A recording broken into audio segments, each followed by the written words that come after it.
भरा नहीं है भावों से बहती जिसमें रसधार नहीं, भरा नहीं है भावों से बहती जिसमें रसधार नहीं, हृदय नहीं वो पत्थर है जिसमें स्वदेश का प्यार नहीं, जिसमें स्वदेश का प्यार नहीं। अपनी इन पंक्तियों के माध्यम से मैं नमन करता हूं श्री लाल बहादुर शास्त्री जी को, जिनकी आज जयंती है। मैं जितेंद्र कुमार शर्मा स्वागत करता हूं आपका आपके अपने YouTube channel Devansh coaching classes में, जहां आपको मिलती है मैथ्स के बेसिक्स की जानकारी और साथ में एक ऐसा प्लेटफॉर्म जो आपकी मैथ्स की सभी प्रॉब्लम्स को, समस्याओं को दूर करता है। तो साथियों, हमारे साथ बने रहिए। अपने कुछ पिछले वीडियोस में हमने देखा लाइन सेगमेंट और रे के बारे में। लाइन क्या होती है, लाइन सेगमेंट क्या होता है, रे क्या होती है। उसके बाद हमने पढ़ा पैरेलल लाइंस क्या होती हैं, ट्रांसवर्सल लाइंस क्या होती है। और इसी श्रृंखला में आज हम देखेंगे पैरेलल लाइंस और ट्रांसवर्सल लाइंस से बनने वाला एक एंगल, कॉरेस्पॉन्डिंग एंगल।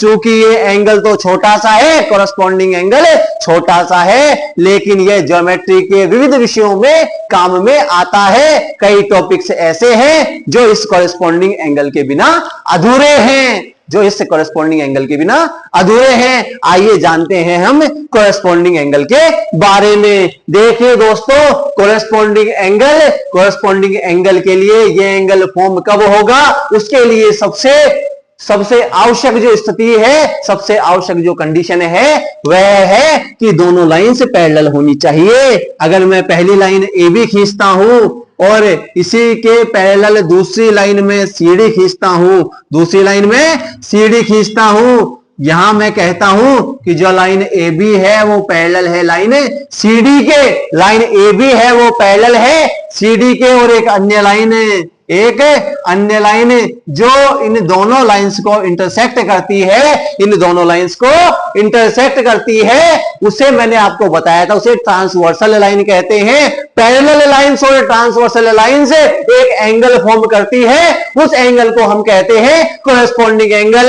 अब कॉरेस्पॉन्डिंग एंगल कहां बनेगा, कैसे बनेगा, उसे कैसे जानेंगे, तो देखिए वह मैं आपको बताने जा रहा हूं। पैरेलल लाइंस के एक ही तरफ, पैरेलल लाइंस के ऊपर या फिर नीचे, या तो ऊपर ऊपर या फिर नीचे नीचे। ट्रांसवर्सल लाइन के भी एक ही तरफ, या तो दाईं ओर यानी कि राइट हैंड साइड में, या फिर बाईं ओर यानी कि लेफ्ट हैंड साइड में कॉरेस्पॉन्डिंग एंगल बनेंगे। देखिए दोस्तों, अगर मैं पैरेलल लाइंस के ऊपर की बात करूं तो देखिए यहां पर ये एंगल और यहां पर ये एंगल पैरेलल लाइंस के ऊपर की ओर, ट्रांसवर्सल लाइन के लेफ्ट हैंड साइड में बन रहा है, ठीक है। तो इसे अगर मैं एंगल 1 कहूं, इसे एंगल 2 कहूं, तो एंगल 1 है वो इक्वल होगा एंगल 2 के। कौन से एंगल है ये, कॉरेस्पॉन्डिंग एंगल है। आगे अगर मैं बात करूं, ये पैरेलल लाइंस के ऊपर की ओर ही, लेकिन ट्रांसवर्सल लाइन के दाईं ओर राइट हैंड साइड पे, अगर इसे मैं एंगल 3 कहता हूं, इसे एंगल में 4 कहता हूं, तो एंगल 3 है वो एंगल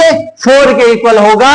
अभी कुछ दोस्तों का प्रश्न है, कुछ दोस्त पूछना चाहते हैं मुझसे कि क्या एंगल्स जो बनेंगे वो केवल पैरेलल लाइंस के ऊपर की ओर ही बन सकते हैं? नहीं दोस्तों, एंगल बन सकते हैं। मैंने आपको कहा था पैरेलल लाइंस के एक ही तरफ बनने चाहिए, तो जो एंगल्स है वो नीचे की ओर भी बन सकते हैं। अभी नीचे की तो और अगर एंगल बनेंगे तो देखिए दोस्तों, यहां एंगल अगर इसे मैं 5 कहता हूं, इसे एंगल 6 कहता हूं, तो पैरेलल लाइंस के नीचे की ओर है और ट्रांसवर्सल लाइंस के लेफ्ट हैंड साइड में है। एंगल 5 होगा वो एंगल 6 के इक्वल होगा। और इसी प्रकार एंगल 7 है वो एंगल 8 के इक्वल होगा, एंगल 7 है वो एंगल 8 के इक्वल होगा। ये सभी हैं कॉरेस्पॉन्डिंग एंगल होंगे। इनके लिए आवश्यक स्थिति, बिल्कुल नेसेसरी कंडीशन है, दोनों लाइंस पैरेलल होनी चाहिए। अगर दोनों लाइंस पैरेलल नहीं है तो आप कॉरेस्पॉन्डिंग एंगल नहीं कह सकते